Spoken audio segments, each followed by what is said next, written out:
there will come a time where Germany can start deporting people back to Afghanistan and Syria. And it doesn't just have to be criminals, but if somebody's come and you've given them protection in the country and then they've gone and, murdered somebody, then, why should you keep giving protection to that person? Today's guest in the Guten Tag Podcast is joining us, Jörg Luyken. Jörg is an independent journalist, a graduate of King's College London, and the founder of the German Review, a newsletter that offers nuanced perspectives on Germany's social and political landscape. We discuss whether the AfD poses a threat to German democracy. You don't want to get too hysterical about it. There's no evidence that I've seen that they want to bring an end to German democracy. We also explore in depth the shift in political discourse on migration and the factors that could lead to Germany's decline. We have so many people entering retirement and not enough people entering the job market to replace them. It's just because of that alone, Germany's going to kind of be in a sort of slow decline. There's an interesting thing going on under the surface in Germany at the moment, and it's really important here because another key thing is, are they going to get migration right? And is Germany even in the best place to get migration right? We want to thank one of our sponsors for supporting this podcast. WonderTax is a platform that makes your tax declaration in Germany easy. Try it out for free and only submit if you're fully satisfied. Visit gutentag.wondertax.de and give it a try. Now, without further ado, let's start with the conversation. Welcome to the show, Jörg Luyken. Thank you for having me. So you said in an interview that the foreign media tends to have an inaccurate perspective of German political affairs. For example, the British media, the conservatives, they always describe or are always a bit skeptic of the German economic success, while the liberal media always portrays Germany as a big success in terms of their social democracy. What do you mean by that? So with the liberal press, kind of up until 2021, 2022, that they tended to ignore a lot of the things that weren't working in Germany and focus very much on this kind of idea that it was a country that hadn't been polarized, that it had a very kind of well-functioning technocratic system, and that missed one example for me, which is always really glaring on how Germany is reported on in the sort of liberal left-wing media in Britain, but could also be in the United States as well, is how positively the report on Germany's Energiewende, so basically for about 20 years now. 2002 is when it really when they made this move towards wanting to create an energy system based on renewables. And 2002 was when they made the first decision to turn off the nuclear power plants. And obviously after Fukushima, then that was sped up. And this has been a really, if you look at how it's reported on in Germany, it's been really expensive. It's really not done a good job in cutting Germany's carbon emissions. There's just so many, it's so many ancillary costs that come with it. This huge new grid that they have to build to connect all of these wind farms onto the central grid. Which is, it's really difficult to build it because, in villages, people don't want wind turbines. They don't want these huge electricity masts.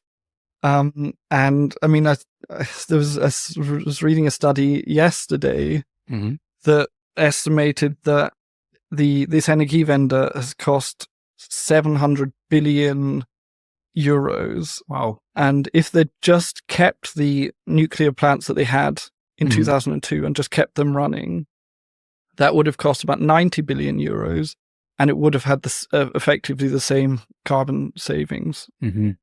So, and the situation you've got now is that German industry is really struggling to stay competitive because electricity prices are so high. You have industrial places that are kind of complaining that they have blackouts because the grid just isn't stable enough anymore. So to go, and it's basically that's been a quite polarizing issue for a long time in Germany, but especially since the Russian invasion of Ukraine.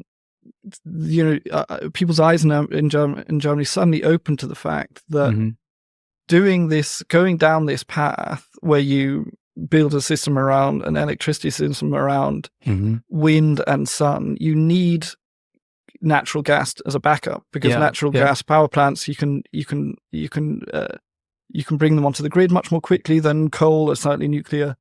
And so this whole system, there was the dirty little secret of it, which was that it was making Russian gas ever more critical to Germany's energy supply. Nobody talked about that in Germany.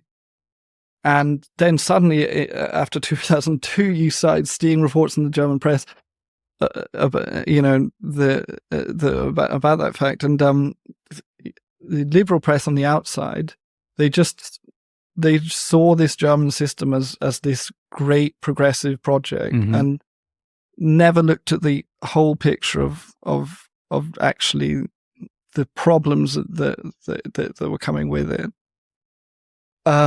Which is funny because actually Britain's much more pragmatic on nuclear energy than Germany is. Like nuclear energy in Germany is this incredibly, like if you're pro-nuclear, you're right-wing in Germany. Exactly. Yeah. And in Britain, it's not that. Like, I'm not sure what the Labour or the Liberal Democrats, which are sort of centrist party, they're not anti-nuclear parties, and so it's quite funny that the British left-wing press were kind of fell in love with that policy. Sometimes when you see from outsider perspective, you tend to idealize the politics from other countries, where you see them from your own perspective, but not from the perspective from that country itself. It's like United States, like Bernie Sanders saying that Norway or the Nordic countries were socialist. And in fact, it's like they have social democracy, but that doesn't have anything to do with socialism. Right. And they see it maybe from the perspective from Americans, where they see that anything that has to do with social program or social help for the people, they see it as communism or socialism, right? So they're seeing everything from their own. Yeah. And also really it's about domestic political arguments. They're just taking this so that they can use it in a domestic political argument. And it's the same, it's the same with the right-wing press in Britain, that they, the way they bash Germany since the economy has been going downhill. The right-wing press are obviously bashing Germany because it's very useful, because Brexit's gone so badly. It's very useful for them to point at Germany and say, oh, look, this kind of centrist statist state. Look how terrible it's going. We need to break away from Europe and become much more free market.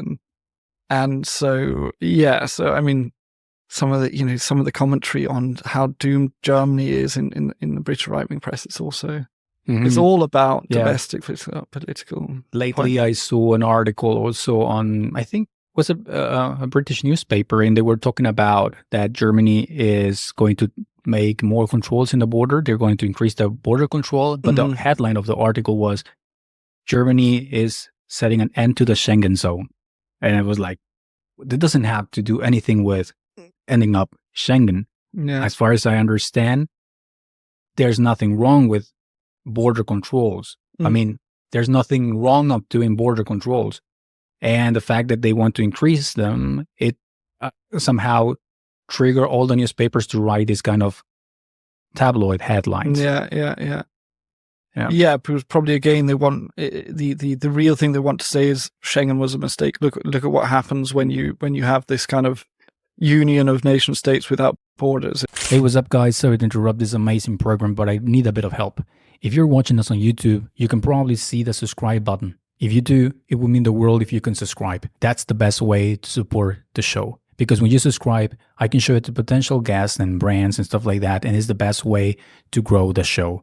Have cooler conversations, have cooler guests, and it helps in everything so much. So, if you don't mind, thank you so much.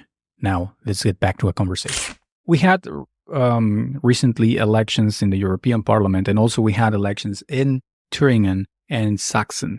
And in those elections, we saw a big contrast between West Germany and East Germany. East Germany voting more for far-right parties such as the AfD. In Thuringia, well, the AfD won the majority there. Mm-hmm. We could maybe expect the same in Brandenburg.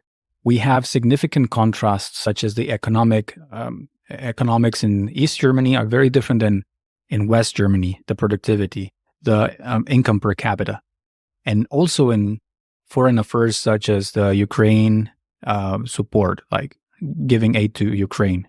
East Germany or East Germans are the ones who are opposing more to that. So it sometimes feels like they're two different countries. Why do you think that is happening? If you look up until 2015, the CDU were and SPD, were pretty stable in East Germany as Volksparteien, which means like parties that appeal to people across kind of social class. And there's a clear moment in the autumn of 2015 where those polling figures start sliding, but that's also a nationwide phenomenon in Germany. And I think it can. I'm not sure that it's not like these. This is happening in both sides of the country. And we shouldn't forget that. I mean, for instance, after the European elections, there was that map which was really quite striking, that if you just looked at the party that won the most votes, and you took a map of Germany, it basically perfectly corresponded to East and West Germany, of the AfD on one side of where the border was, and the CDU on the other side, with kind of tiny little dots of green and SPD in certain cities. But underneath that, of course, the CDU were mainly in second place in rural East Germany, and the AfD were often in second place in parts of West Germany. So, we shouldn't forget, for example, the AfD are polling at over 20% in Lower Saxony, a major West German state. So it's worth keeping in mind that it's not like they're going in totally different political directions. On the other hand, I think that the AfD in West Germany are different to the AfD in East Germany, and the CDU in East Germany are different to the CDU in West Germany. In which sense? Well, take the CDU head of state, the governor of Saxony, Michael Kretschmer. His opinions on the Ukraine war are hardly distinguishable from. He's against weapons deliveries to Ukraine, or at least very skeptical about weapons deliveries to the Ukraine. He's often going on about these things, sort of similar talking points of needing to bring an end to the war. And the SPD in East Germany, in Mecklenburg, of course, they had all of these links to the Kremlin while the Nord Stream pipelines were still being built. And if you look at the AfD in the West, like a figure like Alice Weidel, who's the co-leader of the AfD, you wouldn't put her in the same category as Björn Höcker, who is also West German, by the way. Like, Björn Höcker deliberately uses Nazi terminology and things to. Why he does it is unclear. Is he doing it to try and just create a kind of shitstorm, to try and create this kind of outcry? Is he using it in a calculated way that that is attempting to create some kind of reaction from like the West German establishment, so that he can then say, "Look at them, they're persecuting me. I didn't know I was using these things." Yeah. Or is he signaling to neo-Nazis or the right-wing extremists I believe the same things you believe in? Yeah. Or maybe both. Perhaps both at the same time. Yeah. So he does that, and I don't. That's not something that Alice Weidel has done, and I'm sure there are examples of it, but I don't know of it being certainly a tactic of the top of the AfD in West Germany, that they would kind of deploy Nazi codes like that. There's ones who would just say are more conservative. Höcker gets a lot of attention, but I've talked to AfD people in the East who, last year I was in Schwerin for the mayoral elections there, and I was talking to their candidate. His name slipped me, but he's also an MP in the Bundestag, like a member of the Bundestag. Yeah, Leif Erik Holm. Yeah. And on the first day I was there, I went to kind of where they had their campaign stand, and the people who are coming and talking to them, who I chatted to, that obviously like sort of far right extremism, very far right, yeah. But I went for coffee with the guy the next day, and I talked to him for an hour. He didn't seem so extreme, or I would say that he's like a very conservative figure, but I think he used to be in the CDU. Okay, we were talking about like Russia, for instance, and he was saying Russia's not really. It's not really an issue that he like makes a big deal about, and there's some people who are his supporters who are quite quite critical of Russia, and others who are supportive of it. But it wasn't something he wanted to make a big deal of when he was talking to me. And but I understand that sometimes not all of them go with a full agenda that the AfD. Some of them also are voting for the AfD because of one or two policies that they want. But in your view, how dangerous is that? Is AfD a real danger, even if people are voting for them just for one or two policies that they might agree with? What do we mean by the AfD is a danger? Everyone says that is a danger for democracy. Social media or some newspapers, they say that they're putting the democracy, or it's a threat for democracy. Yeah. In which sense they mean that? That's hard to tell, because I think that you don't want to get too hysterical about it. It's hard to kind of navigate the place between hysteria about the AfD and trivializing what they are. I think there's no evidence that I've seen that they want to bring an end to German democracy, and that's where I always have a problem with the comparisons to fascism or to the 1930s, because I'm pretty clear that Hitler hated democracy, and he was quite open about that. And the AfD, in some sense, they're a party that have their own party rules where delegates go and they vote on party policy. And if you look at their party program, on their national party program, it's like right wing. It's like further to the right of the CDU, but it's not like calling for the establishment of a Fourth Reich or something like that. Obviously, but, I mean, that's the other thing. They would be banned if they did do that. I mean, it's the hard thing. It's hard to tell because of the way Germany's set up. They would be banned if they said anything related to that. Yeah. Any party that calls for an end to the German constitutional system can be banned. So there's also a sort of a problem of this thing of if you it's hard to know how honest they're being because they need to play by the rules so that they don't. So there's not. They know what they shouldn't say. At the same time, you could just say, well, they know they have to act within the law, and whatever you think about their policy positions, let's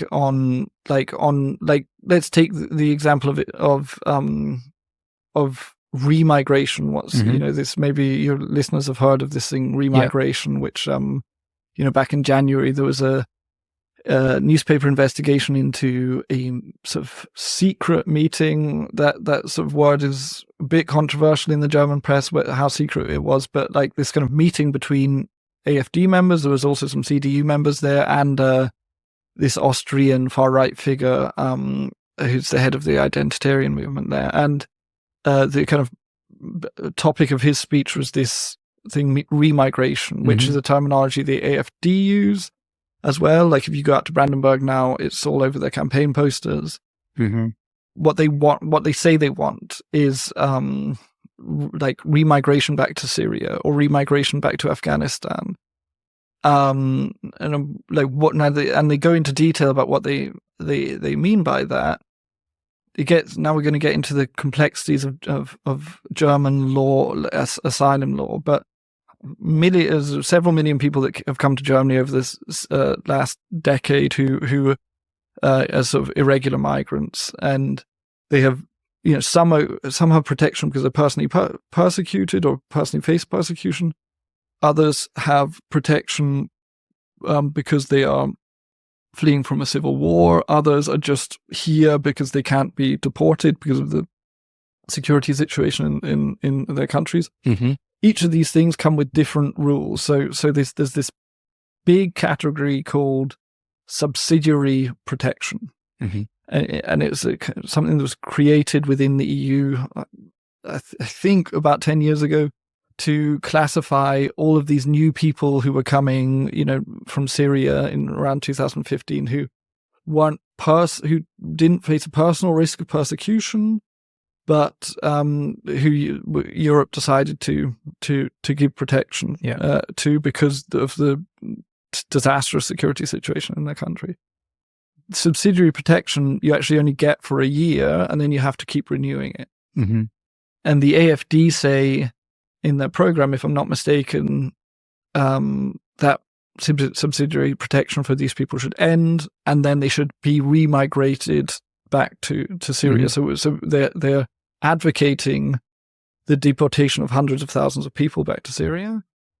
And now you can say that this is awful, and the actual practical.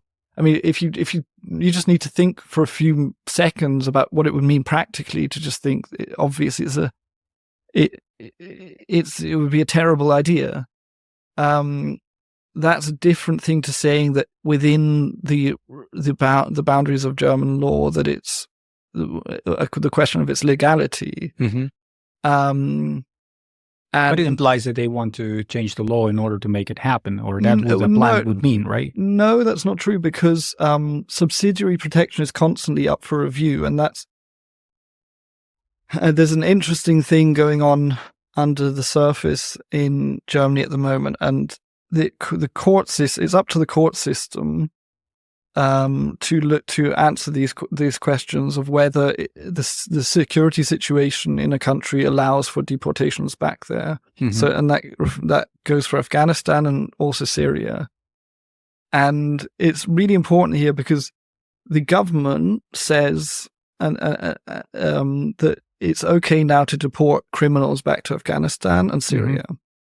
And so Olaf Scholz in June in the Bundestag, he said we're going to start deporting criminals and terrorists, or people, Gefährder, what you call in Germany. Well, what he said, or what I heard that he said, that we're going to start remigrating or deporting massively, is what he said.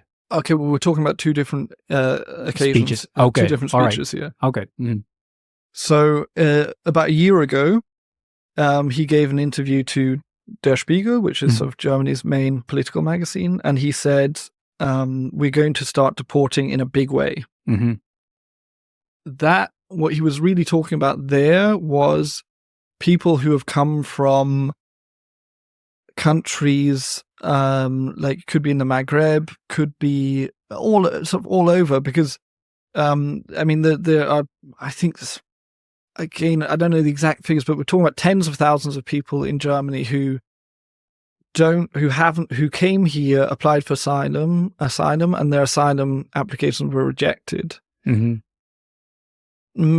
Deporting them back to their countries is really, really hard, because often they came without passports, and so the countries they came from, for whatever reason, are really reluctant to take them back. And so what he was referring to there was setting up deals with a country like Morocco, or countries in West Africa, the countries where a lot of people have come along these kind of migrant routes. At that time, Afghanistan and Syria were still not up for debate. The government's stance on both of those countries then was still the security situation is too dangerous. The Taliban are have this kind of fundamentalist rule over Afghanistan, and in Syria, Assad is a brutal killer. The security situations there's disastrous. That was the position of Germany a year ago. So then it was, we're going to push deportations to countries that are basically safe. And that would have been even regardless if the person from Afghanistan, for example, would have been a criminal or not. It was still not possible to deport them. Exactly. Which is something that I can understand that people find that illogical or annoying. That why cannot you deport someone if someone is committing crime here? Yeah. Why cannot you send them to those countries, even though those countries are dangerous because of their rulers, but in terms of their conditions, they might need another criminal there, so they have someone to support a horrible regime that they have. Or that's my perspective. Why cannot you send a criminal back to those countries? Yeah. So that's what I wanted to get onto. So since June, the government's been saying, okay, we're going to start deporting criminals and terrorists. They might not, people who are suspected of terrorism, back to Afghanistan and Syria. That is something, what you're saying, that I think for just the general person, for the voter, it sounds like it's common sense, right? Isn't it? If somebody's come from Afghanistan or Syria and you've given them protection in the country, you acted as a safe haven for them, and then they've gone and murdered somebody, then why should you keep giving protection to that person? It just from a human point of view, it sounds crazy you would do that. Yeah. International law is different, and international law there is quite clear. It does not matter what crime somebody's committed. That has nothing to do with whether you can deport them to Afghanistan or Syria or anywhere else. So every time a government minister says, like a rapist or a murderer has given up their right to protection, that's got nothing to do with the actual law. And just something that who said that? Nancy Faeser, or who said that? Even Nancy Faeser said that. Even Annalena Baerbock from the Greens said that recently. It's purely, they're saying that purely to appeal to voters, because I've talked to legal experts about this, and there's different opinions amongst legal experts on international law on the point at which you can start deporting people back to Afghanistan, but there's no difference opinion on this question of whether you can distinguish between criminals and people who have obeyed the law. There is no distinction there. And so to come back to the AfD, by deporting people back to Afghanistan, if the government says that that's legal, recently they chartered, Qatar kind of arranged a plane to fly criminals who'd done really awful things, like multiple rapists and things, back to Afghanistan. If the government says that's legal, it's just as legal then to send anybody back to Afghanistan who does not face the personal risk of prosecution there, of persecution, sorry. Mm-hmm. So the AfD argument is one, just from a legal perspective, that, as far as I can tell, is actually consistent. It's just from, firstly, I mean, I don't think that Syria, most parts of Syria yet are probably at a place where you could start deporting people, and they've been saying that for years. And secondly, you're talking about hundreds of thousands of people. That's crazy. I mean, my point of view is I think there will come a time where Germany can start deporting people back to Afghanistan and Syria. And it doesn't just have to be criminals, because, I mean, if the security situation in those countries allows it, then you don't have to give protection to people anymore. And then you should start thinking about these choices of, has somebody made the effort to integrate? Have they learnt the language? I mean, there is a very clear path to getting citizenship in Germany, and it's not, this government has made it easier to get citizenship. Yeah, it's not a huge hurdle to jump. But are there a lot of these kind of migrants who are like really not integrated at all? They are living on their own bubble or not? I mean, because I personally have no access to know that information. I just know the ones who have integrated, and therefore I come in touch with them. Yeah. Is there a big proportion of them who are just expecting to live here forever just on social help? I mean, if you look at unemployment rates, or if you look at criminality statistics, there's definitely a overrepresentation of young migrant men in these statistics. Yeah. I mean, I wonder. I try to understand why is it that, because of course also these kind of what Friedrich Merz said, like we have new arrivals to this country that are largely responsible for the increases cases of knife crime, robbery, any kind of crimes. And there's a big proportion, like overrepresented kind of stuff. But on the other hand, if they cannot work, then the only way you can get the latest iPhone is maybe if you just steal it from someone else, or if you just know someone that sells drugs in the park and you can start selling it, that can you work your way up. At least the youngsters, they want more. And also in their culture, they like to show stuff, but they cannot buy the shit that they want to show to their friends. How can we progress if they cannot work, but we can also not deport them? What is the solution there in the middle? You mean, what is the solution to like solving knife crime, or without deporting people? Or I mean, knife crime, of course. I mean, I would like to understand the reason why there is knife crime. And the thing would be like, what if it's because they don't have money, and they don't have money because they're not allowed to work, and they're not allowed to work because their asylum request has been rejected, so they cannot have a work permit. But at the same time, they cannot be deported, so they are here with no possible future somehow. And the only possible future that they can afford is the one that the knife can bring them. I mean, that's a theory. I don't know. I mean, that's. I mean, that's what I was trying to think. What if I want the to latest iPhone and I have no money and I'm desperate? How can I afford? That would be the thing. Like, well, I just pull up my knife and I don't know. There's a small proportion of people who end up in that situation where they say, okay, fuck it. Yeah. I mean, I don't know if that is the main motive for people to stab somebody. If we're going to go into this issue of criminality and its effect on public opinion, or how, or its relation to public perception. There's like 3 levels to this. Maybe there's the things that are clearly terrorism, and so we have the knife attack in Solingen, which the Islamic State claimed responsibility for. Mm-hmm. And that was, I think, that was the first successful Islamic State attack in a while.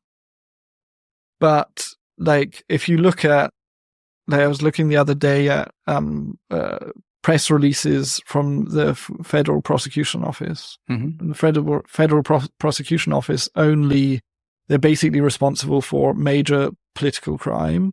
So things you get like spy rings, they're like, Russian, like if they what's the word? If they get hold of a Russian spy ring, Mm-hmm. If they bust one or whatever, or right-wing terrorism, left-wing terrorism, Islamist terrorism. They're sort of the big sort of four categories. And I was just looking at, what the prevalence of these different things over the past 4 or 5 months. Mm-hmm. I think there was two statements they'd made on far-right terrorism. So 2 different sort of far-right cells that they had opened investigations into. One far-left cell, and then there was 7 or 8 press statements related to spy rings, either Russian or Chinese. And then there was over 20 that were related to Islamist terror suspects. And often they were people who are suspected of Islamist crimes abroad, and then they come here, or they were suspected of plotting something here.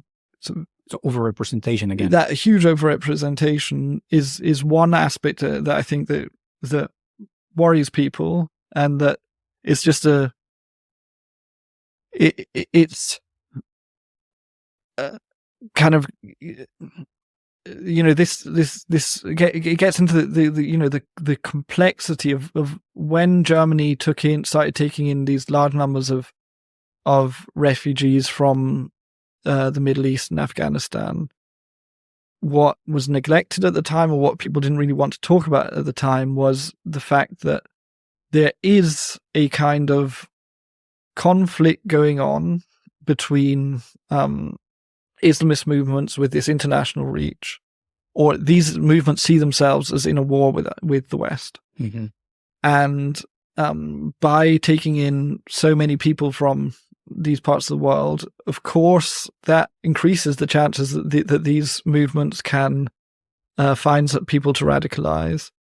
And then that ended up happening, which is not that big a surprise. Yeah. When we had the incident now in Solingen, and then previously a couple months before that, we had it in Mannheim, which was a police was stabbed during a fight between a Muslim to some anti-Muslim activist. Well, it wasn't a fight. This guy attacked them with a knife. They were just, they had the sort of information stand there. Mm-hmm. I suppose they, I think, I can't remember what they're called, but they basically are very critical of Islam, or maybe you would even call them Islamophobic. And they had their information stand there, and they were, giving out pamphlets. And this guy came with a knife and tried to kill them, and he injured several of them. And then the policeman intervened, and then the policeman and then he stabbed the policeman. And then that was tragic and was all over the news. Mm-hmm. It raised some awareness to the government, but still was not real action. Now it happened Solingen, and now it's really where people is expecting that the current government takes action. But from what I hear, any action is not possible because of international law. So if people vote more for AfD, or if current politicians such as the CDU or SPD are taking more want to take more actions about irregular migration, but if international law doesn't allow it, are voters just being fooled that the current government or the government that they will vote for is going to do something? Mm-hmm. So about a year ago, the position of the government on Afghanistan and Syria was basically no chance that you can deport anyone there. But basically the courts have to decide on whether the conditions in those countries allow it. So somebody will have their asylum application rejected, or their status as a refugee will be taken away, and then the state might try and deport them, and then their lawyers will challenge that in court, and then the court has to decide whether the security situation in that country allows for the deportation of that individual. This is how I understand the situation. I'm not from my conversations with people, experts on this. There have been on Afghanistan. There have been 4, and these are then go through Germany's court system from a local court up to a state court. There have been 4, and then once it goes up to a federal court, then that can kind of set a precedent. There have been 4 rulings by state courts over the past 18 months, I think, on Afghanistan. 2 of them said that it wasn't acceptable to deport people to Afghanistan, to the person who had appealed. 2 of them said that it was possible, and they look into the individual circumstances of each person and where in the country they would be deported to. So these things are in constant flux. And also then there was a decision that got a lot of attention on Syria, a court decision from the state court in North Rhine-Westphalia on Syria just a couple of months ago, that rejected a Syrian man's appeal that he should receive this thing called subsidiary protection, because the court decided the civil war in Syria is over, and one can no longer say that this man's life would be in danger in Syria. So what people don't notice with when we just look at things politicians are saying is that the courts are making decisions based on individual applications, and these are changing what is possible for politicians to do underneath the surface. These are changing the legal conditions, which mean that it is suddenly, they deport people to Afghanistan, and everybody says, how is that suddenly possible? But it's that there are legal challenges going on, which we're not really noticing, that are changing, that are making this at least viable. That deportation flight to Afghanistan, it's still not totally clear to me how they managed to do it. It seems like basically nobody on that flight challenged the deportation. I don't know, but anyway, things are changing, because obviously the security situation in those countries changes, and German politicians, German ministries, they've got their armies of lawyers, and the armies of lawyers are watching that. Yeah.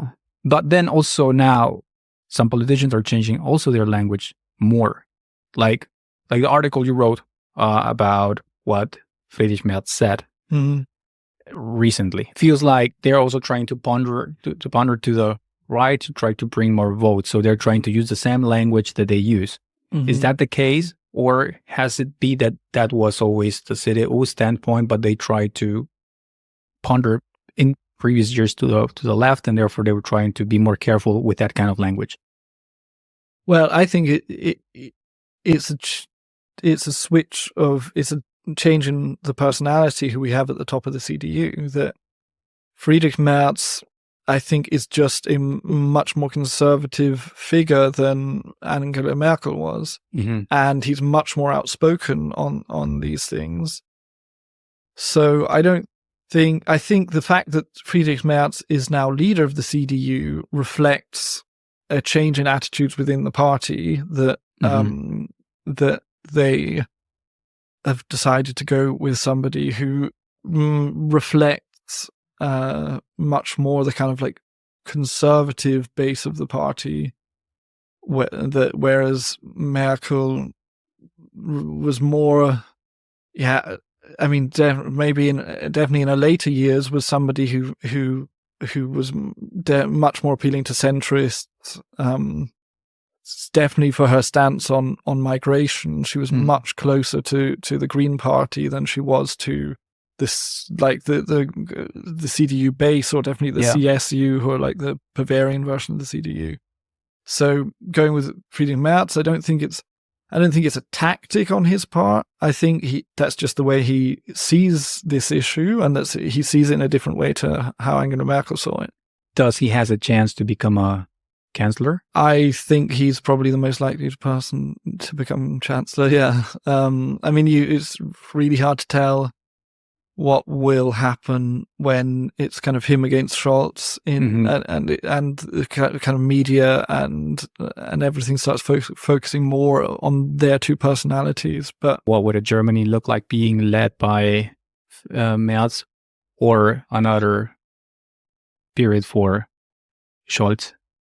Are we still on the migration issue, or in general? Because you can think of a balance. If some stuff are going to get better but others are not, that depends of what kind of things are going to get better. If it's Friedrich Merz, we kind of have a clear line what is going to be in terms of migration. Mm-hmm. But if it's on the economic, or what is it better for Germany if we have a better stand for migration, but then the economic is going to be better? He comes from BlackRock. For my view, he's a BlackRock vassal. Mm-hmm. So it means that we can expect a more neoliberal economic policies, that even though we have a clear line of what's going to happen with migration, we don't know how is it going to be the behavior on the economics. Is it going to become more neoliberal? Is it going to be rather more protectionism? I would expect, or an interest, the questions I think are interesting are how would it affect German support for Ukraine? Because the CDU have been very critical of Scholz for not giving more, for instance, cruise missiles. And you have some very strong voices in the CDU on what Germany should be doing the CDU are very clear of we shouldn't be entering negotiations with Putin, that we should be giving Ukraine the weapons they need to actually win the war, and from that, or at least we need to strengthen the Ukraine's hand massively ahead of so they can negotiation. negotiate. So for me, that's one positive thing about the CDU coming in, that I think we would see a stronger position on Ukraine.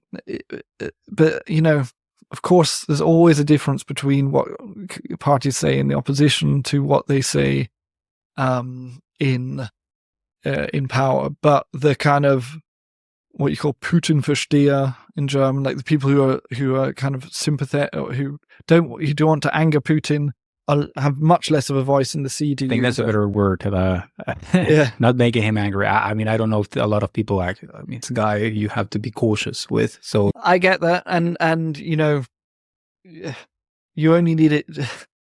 You only need it to go wrong once, and it's catastrophic. And maybe history will judge Scholz to kind of follow the perfect line on Ukraine. Mm-hmm. I think that Germany should have delivered far more weapons far sooner, and that he was far too slow. At any rate, there's people in the CDU who I think who are very clear on, who have more moral clarity on how Germany should support Ukraine than some figures in the SPD. So that could be a positive change. On the other hand, because on the migration issue, AfD and CDU seems to be like more or less on the same page at this moment. I don't think so, because I think the AfD position on migration is very extreme. That it's what I was trying to say earlier is, I think they're careful to stay within the bounds of what's legal. Mm-hmm.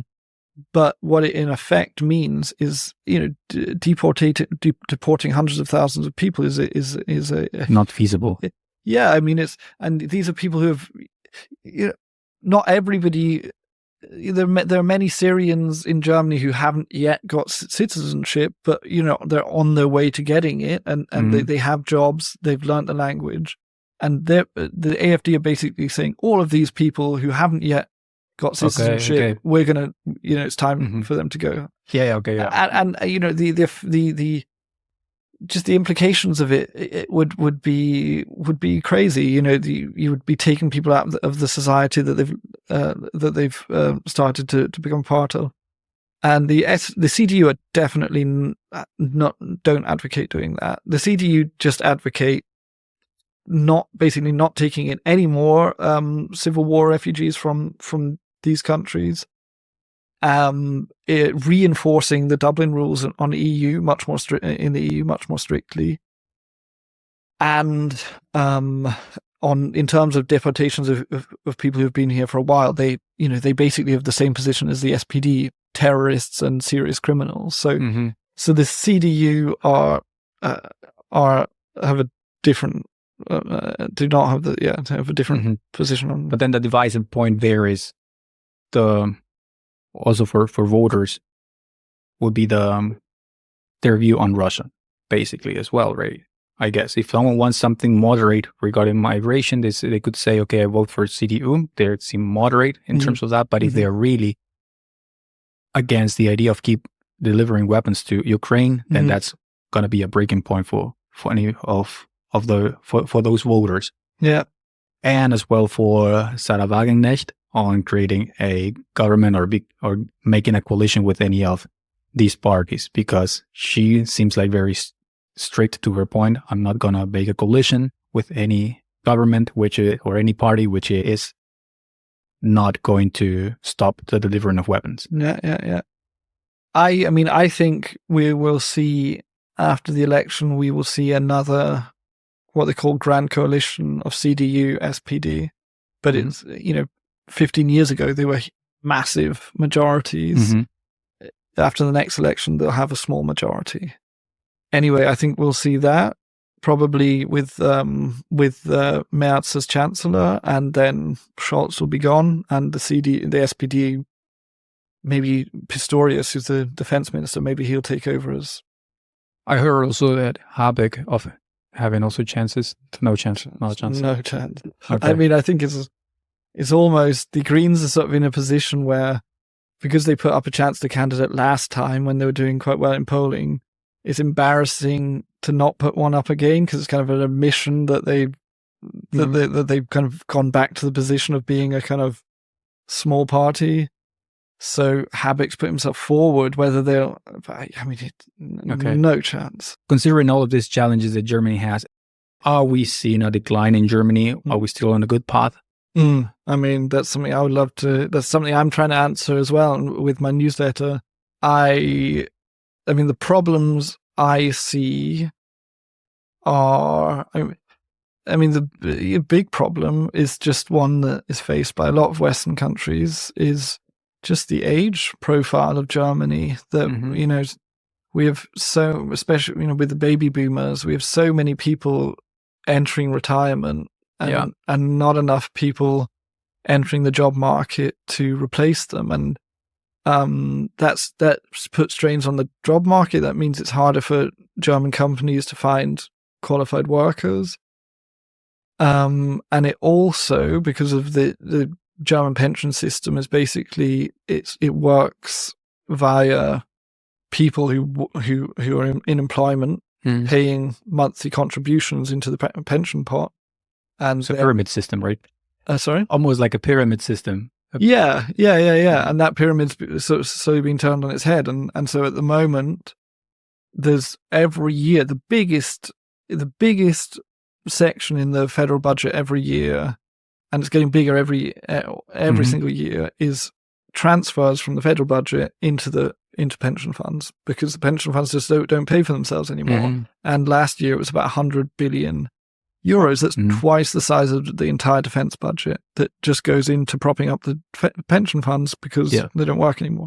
And that's only going to get worse. And so, I mean, but then we get into this thing, how can you look into the future? I mean, how, maybe AI will lead to such productivity savings that we don't need to have such a large workforce, like robots or something. Yeah, I mean, it's definitely getting way beyond anything that I have an expertise to talk about. But that, as far as I can see, that's a major issue of just not having enough people in the workforce compared to pensioners, and none of the parties really want to do anything radical like raising the age of pension, the age of retirement.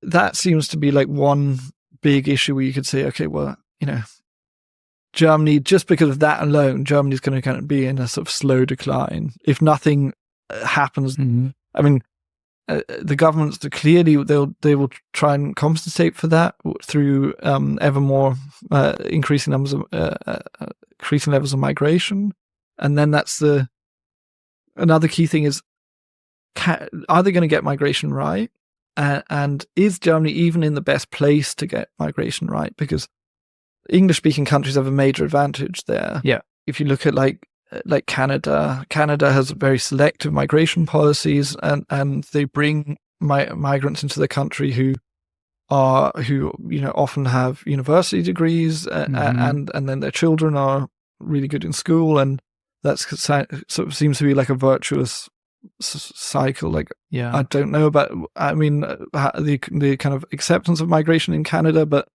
in Germany, you have migrants coming in who tend to have low levels of education, and then the children are struggling in school, and that kind of exacerbates the problems here. So can Germany attract high-skilled migrants against the competition from English-speaking countries when these high-skilled migrants, they're the ones who can pick? And so Germany needs to offer something good, and they also need to, part of it is probably, Germany also has very high levels of taxation, and if you're a doctor, for example, are you going to come to this country where you're giving up almost half of your salary back to the state, or go to the next country that has a better tax policy, or more convenient for you, maybe. And you look at the whole package, and Germany traditionally had things that would make up for that: good infrastructure, good health system, good education system. All of those things are getting worse at the moment. It's easy to be pessimistic, because most of the things that you look at in Germany, that they're definitely getting worse rather than better. Things are not getting better; things are getting worse. Trains are more delayed than ever. Crime is on the rise. Yeah. And it's also, but then some of these things are mood, because trains in Germany were never quite as good as people seem to think they were. The train system was always really expensive, and there's been various attempts to reform it over the past decades. Crime is on the rise, but it's not like, if you look at it in historical context, it's also not shockingly high. We talk in the media about a rise in crime, but we should still keep it in perspective that it's still, it's not a dangerous country. Yeah, it's not a dangerous country. And I think violent crime last year hit a record high, but it was just above the number for 2006 or 2007. So it's, again, it's this thing like, how do you, where's the truth between the sort of hysteria and over-optimism? Like, the government always tries to spread optimism about, people just don't understand our policies properly. Or with renewable energy, you just need to wait like a few more years and you'll see how cheap it is. And then you wait a few more years and it's still not cheap. And yeah, I think for me, the energy system is kind of the still one of the key things as well. That I think that Germany made a big mistake in leaving nuclear, and I think it's going to struggle. It's going to struggle to compete with other Europe. If we go to cars as well, like it's just labor costs. Car manufacturers, they can build factories in Hungary, Czech Republic, Poland. They're going to have lower labor costs. At the same time, though, innovation, research and innovation, Germany's still one of the best countries in the world for like research, and Germany has such still. I mean, its higher education system is still one of the best in the world. It's still like the foundations of a highly educated society are still there, and we shouldn't underestimate the country's ability to reinvent itself as well. To end on a positive note, what gives you hope? Just think then this future's so uncertain that there's no point in being either pessimistic or optimistic. I think we're terrible at predicting the future. And there's just things that will happen in the next decade or 2 decades that we have no comprehension of. Maybe that's a downside of being a journalist. You're exposed to the bad things that are going on there. Oh yeah, definitely. I mean, I think definitely that you become a kind of professional cynic. But there is no newspaper there focused on the good news, I guess, right? Or if they are, they don't do very well, probably. Newspapers are interested in headlines, and I think that it's become worse since basically the digitalization of the news has made like broadsheets. Do you call them broadsheets outside of the UK? Like quality press, as opposed to tabloids. That they've become much more tabloidy in their headlines because a headline isn't just something on the bottom left-hand corner of page 5. That's the thing that people click on, and people need to every single news story. The reader needs to take an active decision to click on that, and that generates advert revenue, or it's put much more pressure on newspapers to make every single headline something that makes somebody feel like they need to read that article. In the print world, I think there was less of a just the main cover. Page one. Like page one needed to grab you, and once people bought the newspaper because of page one, then they can. It has been very nice talking to you, understanding a little bit from your perspective, what is going on, and clarifying a little bit about politics, migration, foreign policies. Where can people subscribe and read your articles? Yeah, so I'm on a platform called Substack, which is there's newsletters on Substack, and if you go onto that, you can find the German Review, or you can just type the German Review into Google, or my name, Jörg Luyken, and you should find it pretty easily. Great. So if you want to know, people listening, subscribe to his newsletter, the German Review.substack.com. No, the German Review is just the germanreview.de. Okay. So there's a newsletter a week for everybody, or for subscribers, if you want to pay a monthly subscription, then you get an additional newsletter every weekend. All right. Jörg Luyken, it was a pleasure having you on the podcast. Thank you. It was a pleasure being here. Welcome to the show. It's the Guten Tag